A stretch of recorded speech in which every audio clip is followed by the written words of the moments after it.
Bueno, ahora vamos a abordar nosotros la crítica de la razón práctica, la segunda crítica de Kant. En el encuentro anterior, con respecto a los alcances del conocimiento, habíamos quedado en que solo podemos conocer el fenómeno, no la cosa en sí. Lo que la cosa sea, más allá de lo que aparece, eso parece que queda incognoscible. Y por tanto, la pregunta que se había planteado Kant acerca de la posibilidad de la metafísica, responderíamos que no es posible, ya que los objetos metafísicos, Dios, el alma, el mundo, no son fenómenos y por lo tanto no pueden ser conocidos por la razón teórica. Sin embargo, plantea Kant que sí podría ser conocido a través de otro uso de la razón que siempre busca lo incondicionado,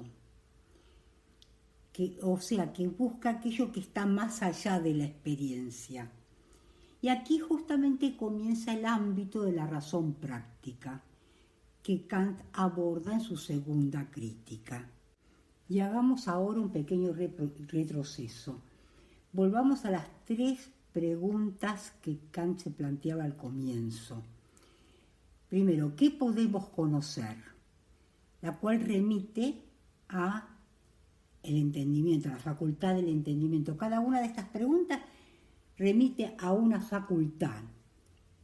La primera que podemos conocer remite al entendimiento, que es, digamos, la facultad que sirve en el campo de la ciencia, porque la ciencia es objetiva, se refiere a algo que existe, que pertenece al campo del ser, o sea, se ocupa de las cosas que están ahí en el mundo. La moral, en cambio, que pertenece a la esfera de la razón práctica, o sea, a este campo que ahora trata Kant, es algo a producir, pertenece al campo del deber ser y apunta a la totalidad. ¿Y qué es esto? Que va más allá de lo dado, busca el sentido último, una visión de totalidad. Y así en esta esfera, los objetos metafísicos, que son Dios, el alma, la inmortalidad, el mundo, son las ideas, dice Kant, que funcionan como ideales, o sea, como ideas reguladoras de nuestras acciones. Y así como en la crítica de la razón teórica, Kant aborda la facultad de conocer, que es el entendimiento, aquí va a abordar la facultad de desear, cuyo principio a priori, siempre tiene que haber un principio a priori, es la voluntad libre. O sea, para que haya un mundo moral es necesario que exista una voluntad libre. O sea, que el hombre no actúe como el animal, esclavo de sus instintos.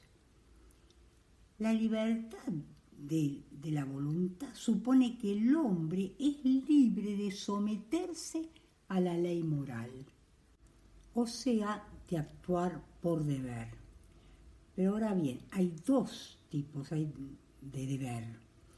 Está por una parte el imperativo hipotético, es aquel que viene de una ley externa y que se cumple para alcanzar un fin. Casi todas las éticas anteriores a Kant son de este tipo. Aristóteles, por ejemplo, buscaba la felicidad. Y las filosofías helenísticas también tenían alguna finalidad y todo se ordenaba de acuerdo a medios y fines. Por eso estas éticas son materiales, porque tienen fines ya específicos. Otro tipo de deber es el que Kant llama imperativo categórico, que no responde a ninguna ley externa. Tiene que asegurar este imperativo la autonomía del sujeto. Hay un texto breve de Kant que se llama ¿Qué es la ilustración?, donde él plantea que lo propio de la modernidad es el hecho de que el sujeto se vuelve autónomo. Dice sapere aude, que quiere decir atrévete a pensar, lo que en el ámbito de la ética supone darse a sí mismo la ley a la cual se va a someter por propia voluntad. Y acá se va a tratar de una ética puramente formal, a diferencia de todas las éticas anteriores, que eran éticas materiales, o sea que tenían contenido, prescribían cosas. Acá todo se va a guiar por una sola máxima que dice: actúa de manera que lo que tú hagas se pueda transformar en ley universal. Y aquí entonces no hay ningún tipo de contenido, solamente es el sujeto el que va a llenar de contenido de acuerdo a su calidad de ser autónomo.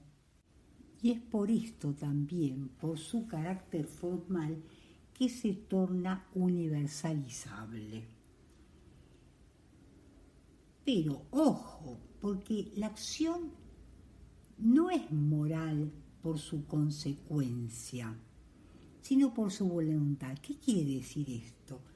Que para calificar una acción de moral no tenemos que ver si lo que ha producido es bueno o malo, sino por la voluntad, que debe ser una buena voluntad. Y se debe guiar siempre por esa máxima que nos recuerda que lo que yo haga se pueda siempre transformar en ley universal.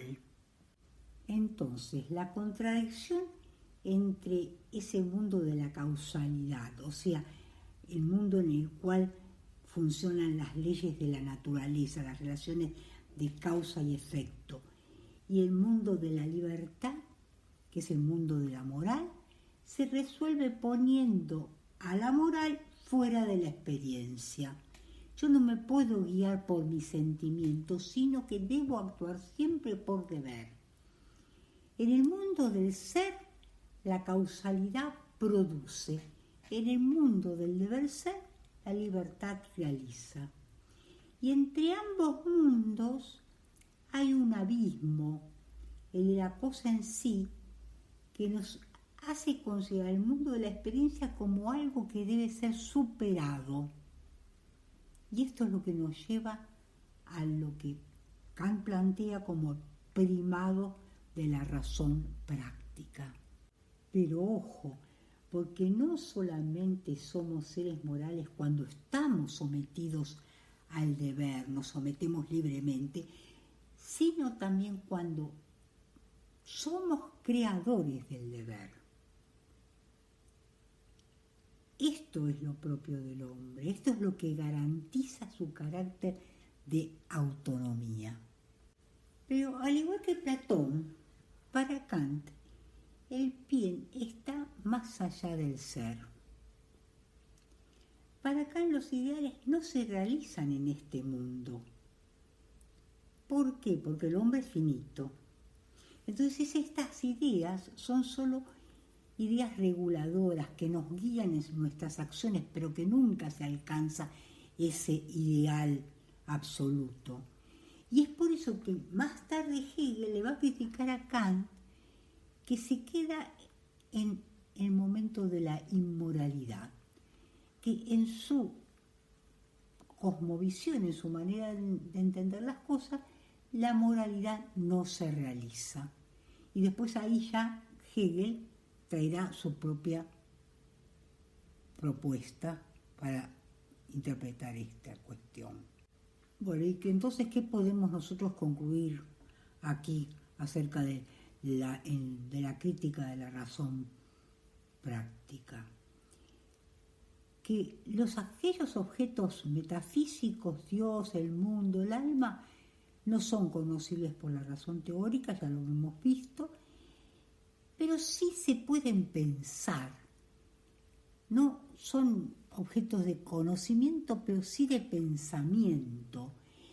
Y actúan como ideas reguladoras para nuestra acción, como algo hacia lo cual vamos a apuntar, pero sin llegar nunca a realizarlo totalmente. En el próximo encuentro vamos a ver cómo Kant seguirá buscando todavía cómo se puede llegar a ese absoluto.